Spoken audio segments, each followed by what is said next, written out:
Welcome to the Coach's Corner. Coach Clarence is an entrepreneur, financial expert, and passionate about helping people build and market their business. He has a creative flair for thinking outside the box and is always looking for the positive side of life. Now, here's Coach Clarence.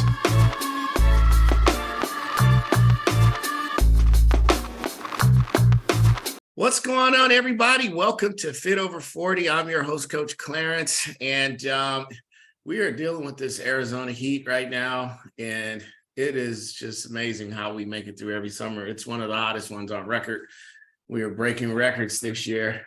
So I am in my little dungeon, and I have Krista Melanson. Did I say that right? Melanson? Melanson, yep. Melanson. Okay, cool. I always want to get people's names right. And she is, are you a dating guru, a dating specialist? What do you like to call yourself? Maybe a little bit of both. I'm a dating coach, but I specialize in over 40 dating. Okay, this is a perfect show for you to be on because most of people are over 40 and above. Every once in a while, someone younger sneaks in, but for the most part, that's our demographic. And it is about 80 to 90% women. So, which is funny, me being a man, and that's my audience, but it is what it is. So why don't everybody knows me? So why don't you tell your story and how you got to where you are now? For sure. Thank you so much for having me on, Clarence. I appreciate it. I'm excited to be here. So I guess it started, the whole process started when I was, single mom with 3 kids and working so many jobs. And, I was 50 years old and I thought, this is it. I'm never going to find someone. Mm-hmm. And actually, funny story, I was at a wedding and I was talking to this older lady and she said, is your husband here? And I said, well, no, he's not. I said, we're separated. And she said, well, tell me about that. And I sort of told her. And at the end of the conversation, she looked at me and she said, well, what man's going to want you with 3 young kids? And I was just like, yeah, that's exactly what's going through my head. So, it was a process because once you're over 40 and you're in this dating scene, you haven't been in it for a while, right? And it's all kind of different. And there's all the online stuff and the texting and whatever. And plus, you've reached the age where you start to worry that your expiration date has come and gone, or you think that, your friends and family are all part of, a committed couple and you're not part of a couple. And so you don't feel like you can talk to your friends and family necessarily. So, and I was dealing with it and talking to other people who are my age who were saying this is humiliating and degrading and awful. And I was fortunate enough, I buckled down and I did some research and I figured out how to make it work for me. And I found, the love of my life. And so I thought, you know what? It's possible. I had 3 and they were teenage kids, right? So teenagers are not user friendly. And, being over 40, I'm not in the prime of my life. I wasn't in the prime of my life. And against all odds, I like to say, I was able to find someone. And so this became my mission. I hate hearing people say, oh, I'm not going to date anyone. It's not worth it, because it really is. So I don't want people to lose hope. I want to be there and encourage them and cheer them on and help them find the love of their life. Because I had a grandmother who got married when she was 75. It is never too late to find somebody. All right. I like it. All right. So you decided to launch this business. And so how did you start getting your clients? Did you just start saying, hey, I had success, follow me, or reach out to me and I can tell you how I did it? Or did you actually sit down and make a business, say, this is a business plan, I'm going to follow this, I'm going to do this, I'm going to do that? Well, I had a business coach, right? So I started with organic marketing and through the Facebook thing. And, my business coach guided me through to say, here's the best strategy for doing this. I never, ever wanted to be one of those people who was really the hard sell, right? I didn't want to pop into, I don't know if you've ever had this happen, you probably have, but you accept a friend request on Facebook and 2 minutes later, in they come to your inbox saying, hey, this is what I have. I would love you to do that. I would never do that. I couldn't do it. It's not my thing. I don't like sales because I have a fear of rejection. So, I wanted to create my business through connections and organic marketing. And that's what I've done. And that's, the coach that I picked to help me learn was somebody who very much did this and worked with the sort of connection tactics rather than the hard sell tactics. So, I started up my Facebook group, and I don't let everybody who comes along come into my Facebook group, because I want to be selective. I want to make sure that they are people who are going to come in and engage and feel comfortable there. I don't want anybody selling or, hitting them up or whatever. So how do you vet them? Well, I have it set so that everybody who comes into my Facebook group, I have to approve. So I'll be honest with you, I go and look at their Facebook profile and I see where they're from, what their age is, if they are in fact single. So I really do select it. Everybody is kind of hand selected. I don't just let anybody in just for the sake of populating a group, because for me, the experience that people have is so much more important, because they can go and be sold to or hit on anywhere. And for me, it's all about connecting, right? So I want to help people. I want people to feel comfortable. And so that is sort of the atmosphere that I try to create. Gotcha. What is your definition of performing profile? I saw that on your info. I was curious about that. What's a performing profile? Well, what it is, the reason I did that was because a lot of people are unsure about how to make a profile that performs, but just something that is interesting and attracts, a match in a dating app. So rather than just, because there's a lot of little subtleties, like a lot of people say don't put anything negative here in your profile, and you can put negative things in your profile, but there's better ways to frame it, right? So define negative. Are you talking about like politics or maybe religion, or what? Those are some of the things. All of that should be kept out of a dating profile. Oh, okay. A dating profile should be short, sweet, and a little bit witty if you can do it. And it shouldn't read like a resume, right? Instead of saying, my name is Krista and I went to Le Cordon Bleu in Paris, and, I've got 3 kids and I like to travel here, here, and here. There's better ways to say it. You can say, my idea of an ideal date is to, wake up and have croissant at the Eiffel Tower, right?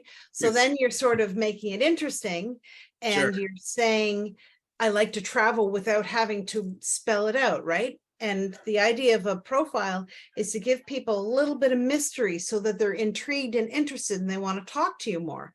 And you don't need to talk about your education and, you went to Harvard and got an MBA, because they'll figure out how smart you are eventually. You're not trying to sell yourself. You're trying to interest people and be intriguing. And the very best profiles are going to be something that sparks conversation.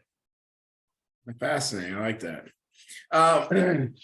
We obviously know about people who get online to take advantage of people. Tell me what advice you give to people who are thinking, hey, I might jump onto this online thing, but they've heard horror stories, because they're out there.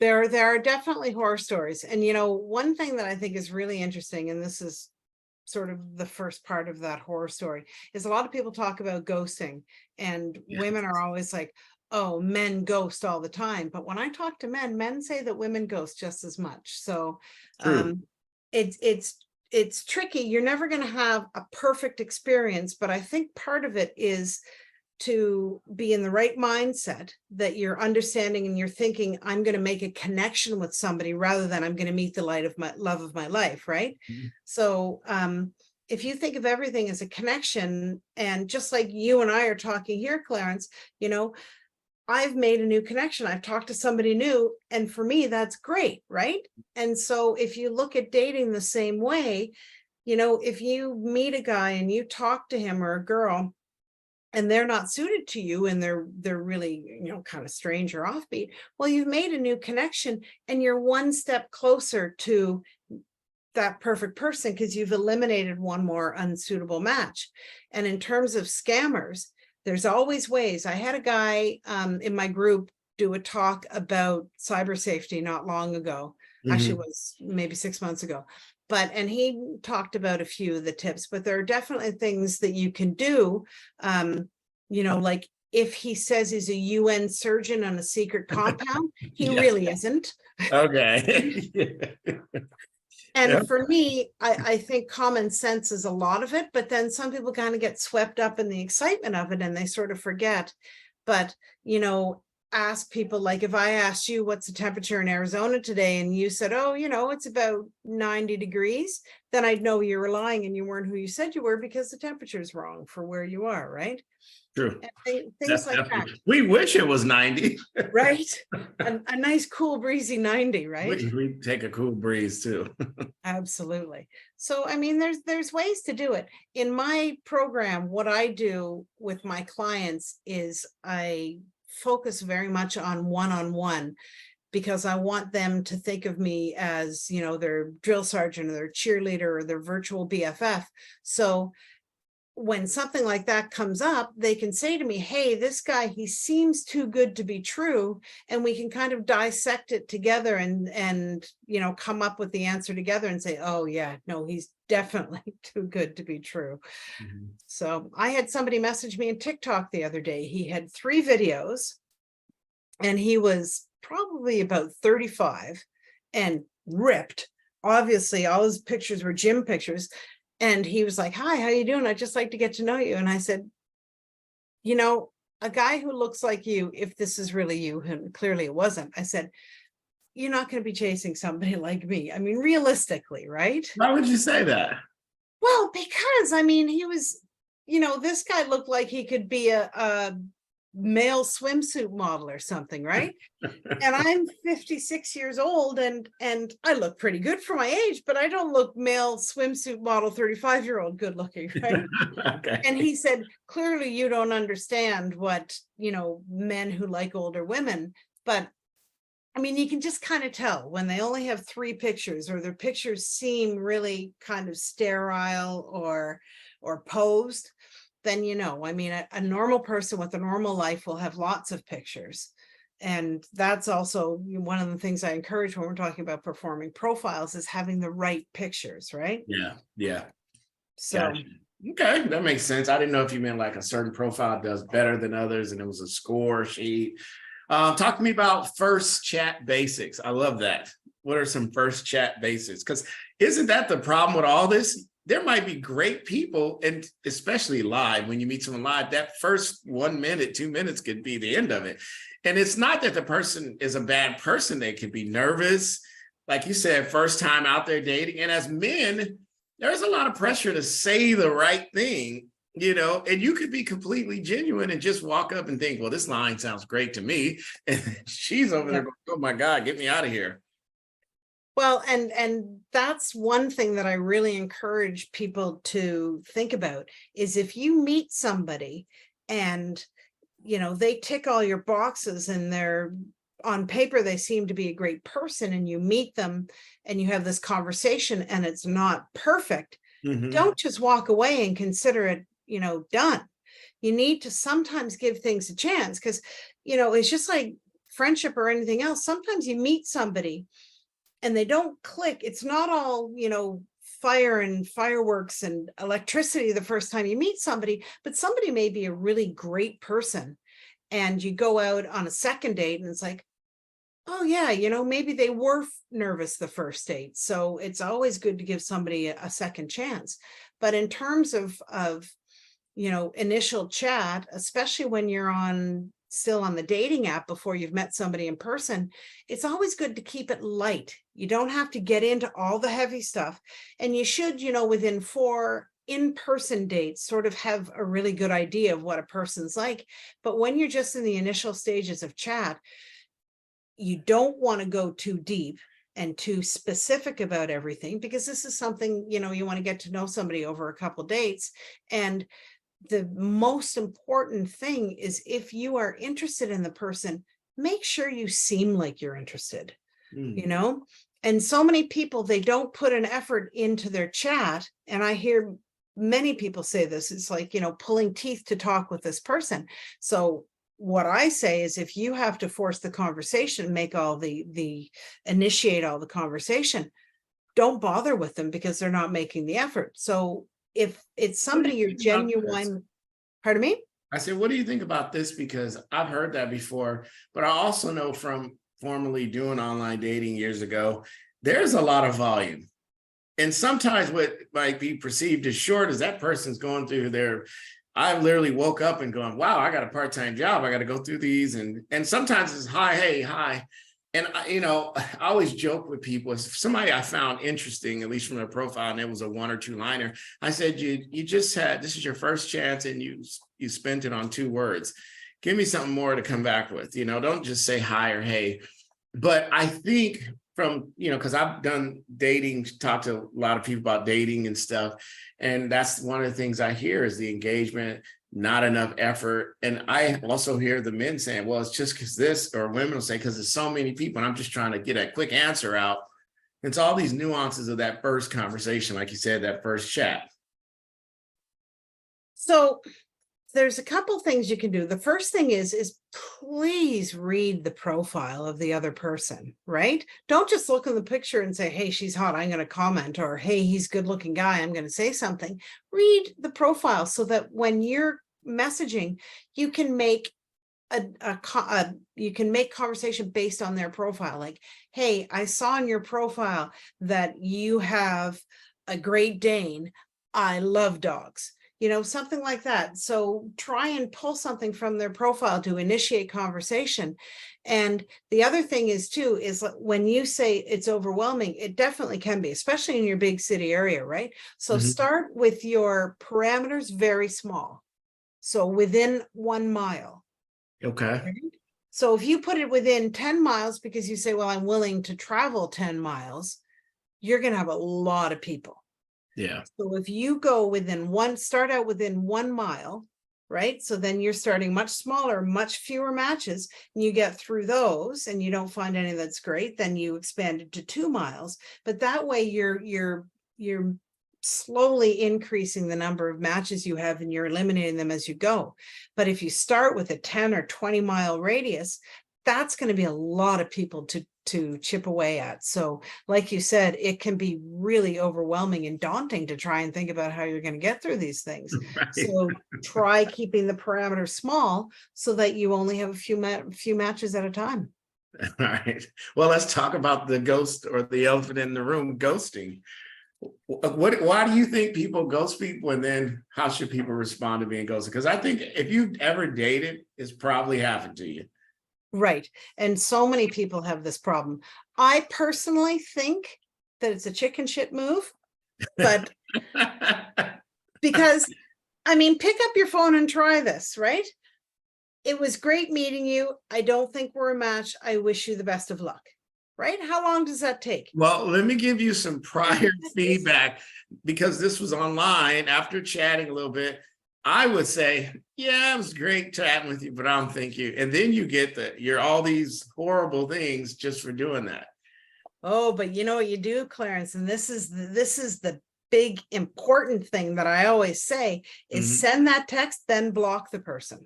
And the reason is, like after you say what you just said, because this is just something that happens over, like, you talk a little bit, and I don't think, or they say something where you're like, this is out. And then I've done that. And sometimes you get the worst of it. So I'm not saying ghosting is cool, but sometimes like, I just, I'll slide, whatever. Well, the thing is I think it's polite and it's easy to say, hey, it was nice to meet you. I wish you all the luck in the world. And, if it turns out they're a bunny burner or whatever they are, right, and they don't want to let go, then blocking is a really great tactic, because now we've got this thing, Clarence, called zombieing. Have you heard of this? No, that's a new one. So they come back from the block. Well, this is it, right? Somebody ghosts you and it's like, oh, well, I was talking to Clarence and he seemed like a good guy, but apparently he didn't like me and I haven't heard from him for a month. All of a sudden you pop back into you come back from the dead and pop back into their inbox and want to start chatting again. Oh my God. And it's like, you ghosted me a month ago. I'm not going to take a chance on you now. So that's why the blocking thing is good. And it sounds kind of harsh, but when you're meeting somebody online who you've had, 3 or 4 days of texting with, you don't owe them anything, right? This is an online connection, and you're looking for somebody who wants to talk, who wants to be in a relationship, assuming that's what they're wanting, right? And you're making the effort to talk to them, and they ghost you, or they're just not the right person for you, then you block them and move away, and then you don't have to worry about the backlash. Because like you said, a lot of people will come back and go, oh, what do you mean, why isn't, what did I do wrong? And really, again, you don't owe these people anything.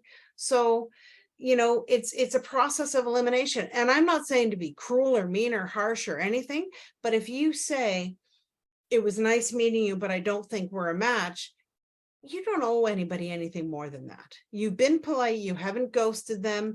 So then I say you block and walk. You block them so that, this is over. And I'm sorry if you thought it was more, but it's really not, because this is gone, they're out of your life, and then you go on.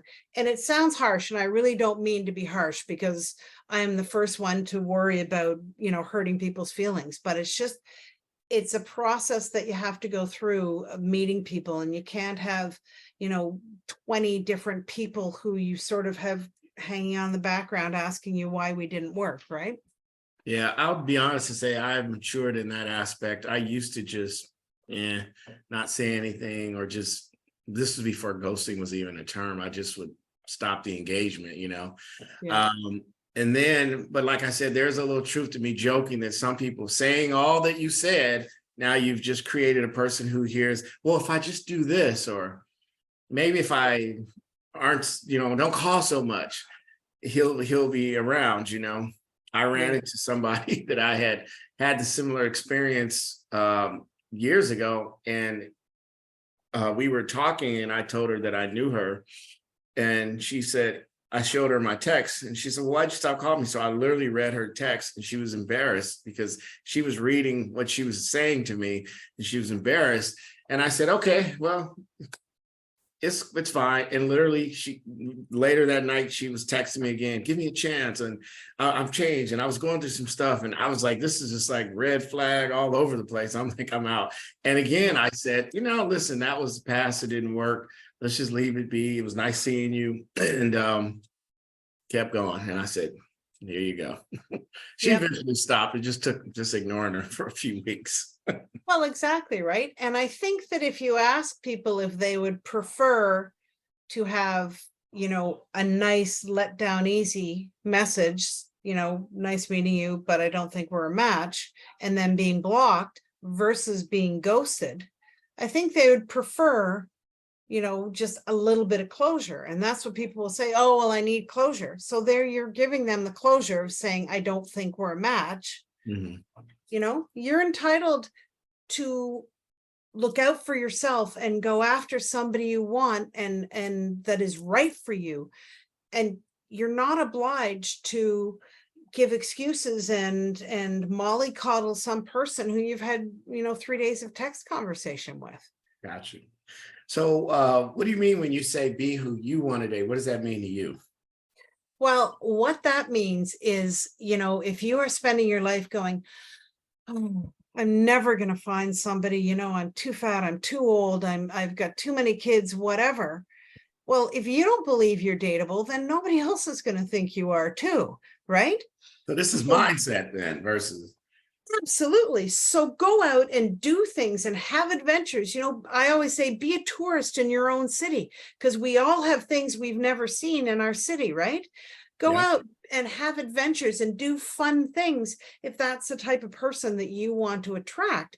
But don't sit at home on the couch watching sad movies every night and hope to attract somebody who's adventurous and exciting and wants to do everything, right? And the same, you're a fitness coach, right? You wouldn't, if you were a fitness coach or you're a fitness coach and you wanted to attract somebody else who was also active, you wouldn't sit at home on your couch every day. You would be doing the things that are the same things that you want your potential partner to be doing. Mhm.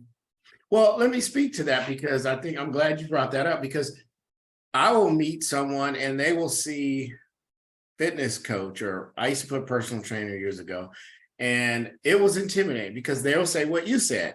Why would this guy be into me? Because they're already putting their how do I say this? They're putting their judgment on me. But I would say, but I clicked on your profile. I obviously saw you, and there's a misconception that people who are super active want someone who's on the same level. Now, we might say, I don't want someone who's just, not moving at all, has no active bone in their body, versus Right. I'm in the gym 7 days a week, 2 hours a day. There's a difference. So it is interesting that you say that, because that was a big thing. So I ended up changing up what I said, because that was a big, I would say 8 out of 10 women would say the same thing on the first call. I'm also looking for, when I was in that scene, I was looking for their character and their personality, meaning like, did they have a personality? Would they stand up? Or when you first start going, oh, well, I don't know, I saw your profile, but I eat Twinkies every day. Like, I'm being joking, but these are the conversations. I don't feel good about myself. I'm already saying, okay, but I initially picked you. So why would you start with, well, why would you like me? I'm this, or I'm not into all these things. And it's like, Right. So it's tough.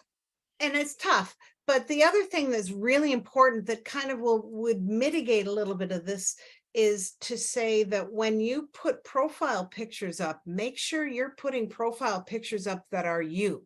So if you can't even spell Jim and you want to sit on the couch every day, do not put a picture of you hiking through the mountains in California, right? What And about so many saying you're 6 foot tall and you're really 5'3"? Well, right.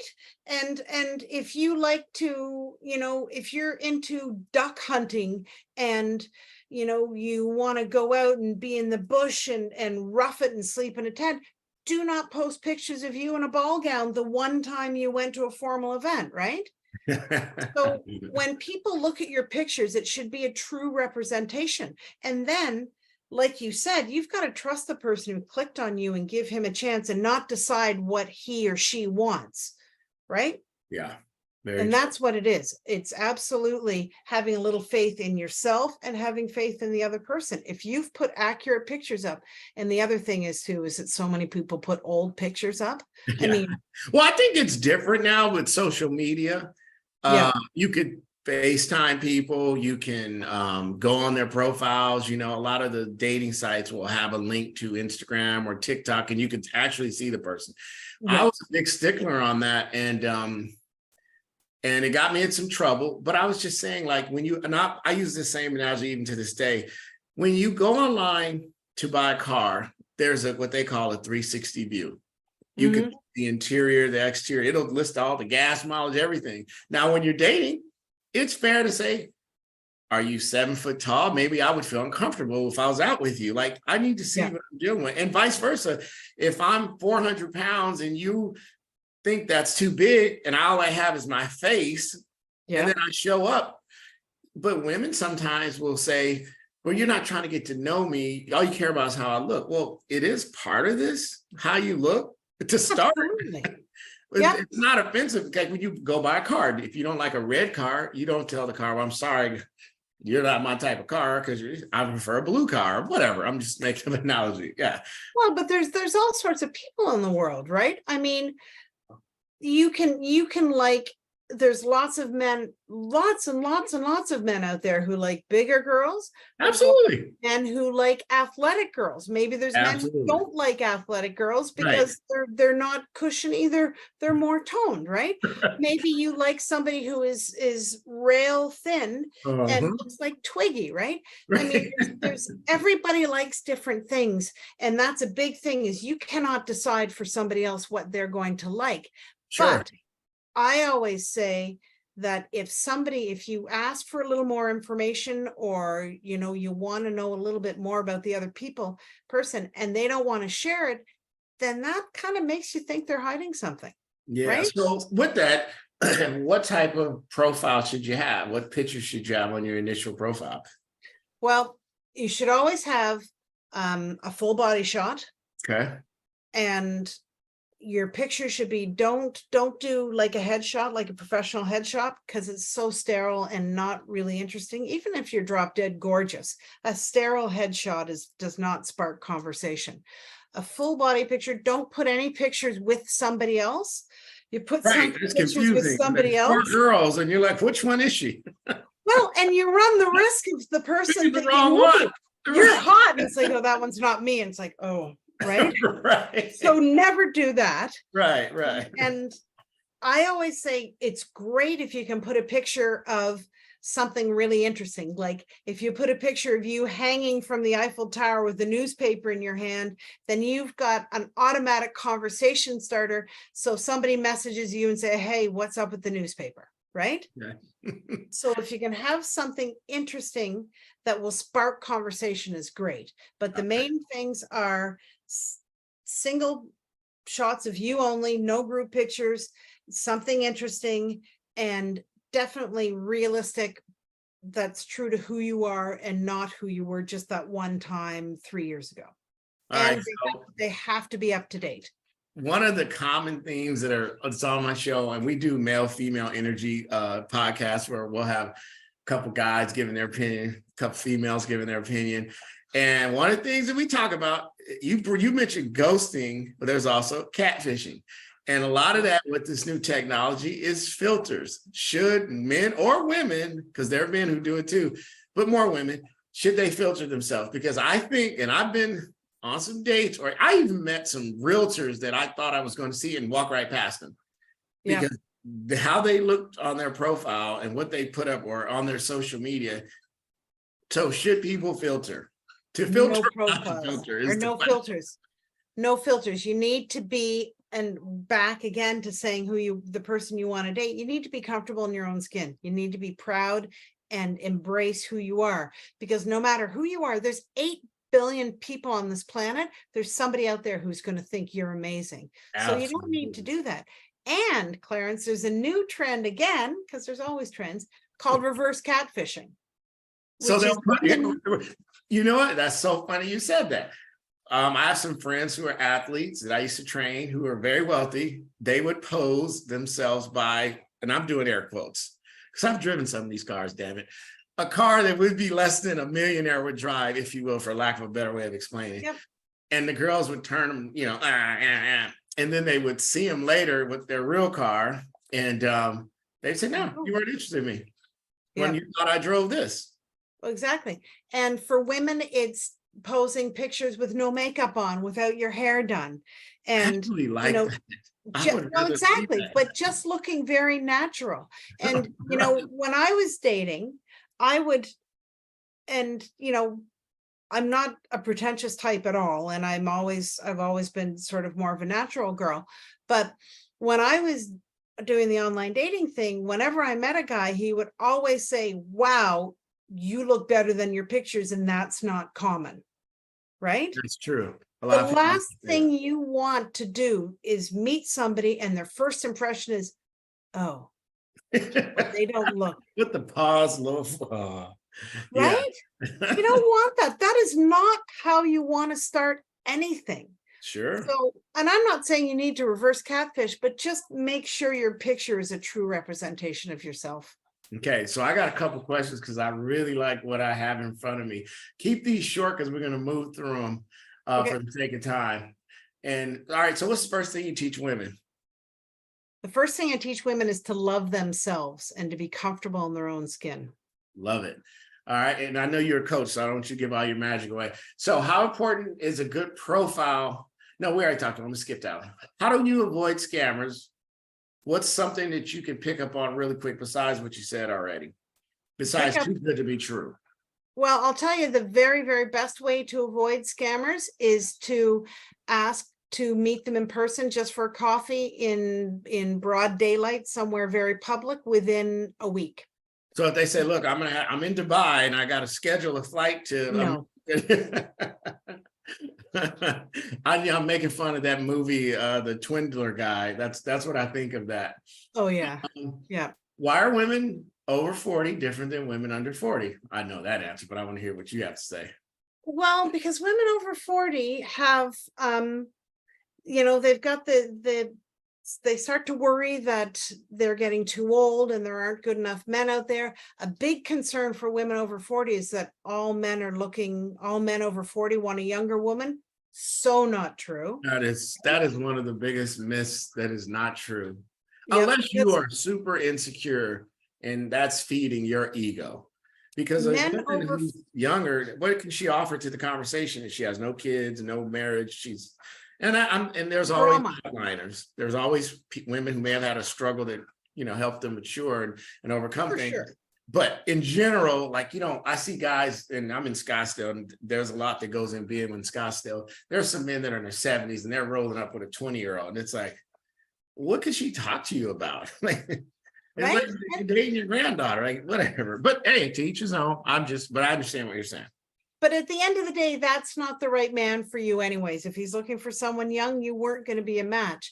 But men over 40, most of them want somebody who knows what they want and are low on drama. And that's 100%. what we Now, and bring. I'm going to defend the 35-year-old. He probably looked at you like that. Because a lot of maybe. younger men, especially if he looked like he looked, he probably had a lot of dates. He may have been frustrated and said, look, I'm getting a woman who knows what you want. I have said that because I've dated women a lot older than me, and I've generally dated women who are older than me. And it's a different vibe. You don't have the drama. They know what they want, they're very comfortable, especially physically. Hey, look, I can make it a little better, but yeah, my life's good. I'm not worried where it's not affecting my bottom line. So there is something to that. So that guy may have been a good guy. You may have missed out on him, Krista. Who knows? But I'm not single anyway. So okay. Well, that's different. Okay. So that's a no-brainer. Should you pay for a dating app? Do you get better quality people? That is one that goes around. It's debatable. No, I don't think you have to pay for you don't have to pay for a dating app. You certainly can. So like a dating app, like Meet a Millionaire, the guy has to put $10,000 down to create. Yeah, that's what you're looking for, then sure. But if you're just looking to meet a connection and somebody who, you click with and you get along with and you have a potential future relationship with, and a good relationship, not just somebody who's got a lot of money, then no, you don't have to pay. And you can choose to pay to get certain options unlocked, but you really don't have to pay. There's lots and lots of really great people on the unpaid sites. So are there apps that you are hard no on that you might share with a few of them with us? Not really. I mean, I met my boyfriend on Tinder.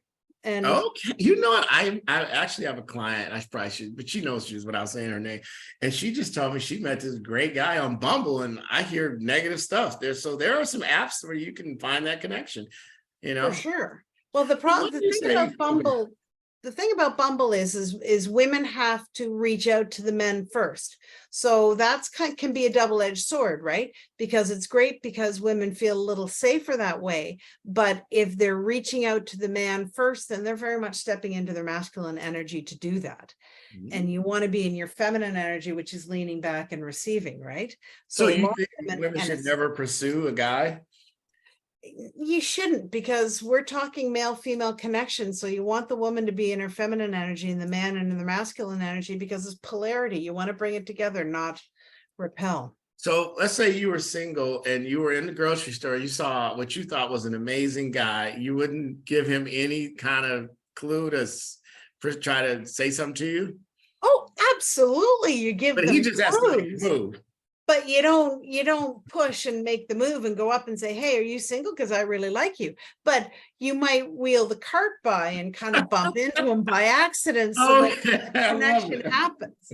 But don't get me wrong, I'm not talking about playing games. I'm just talking about, like I always tell women to be in their feminine energy. And if a guy is they don't want to meet, or there's so much, they're more like a pen pal, rather than saying, I'd like to meet you for coffee tomorrow, you can say something like, it's been great talking to you, but I'd rather do it in person, which allows the man and their masculine energy to come in and say, okay, great, let's meet for coffee on Friday at Starbucks.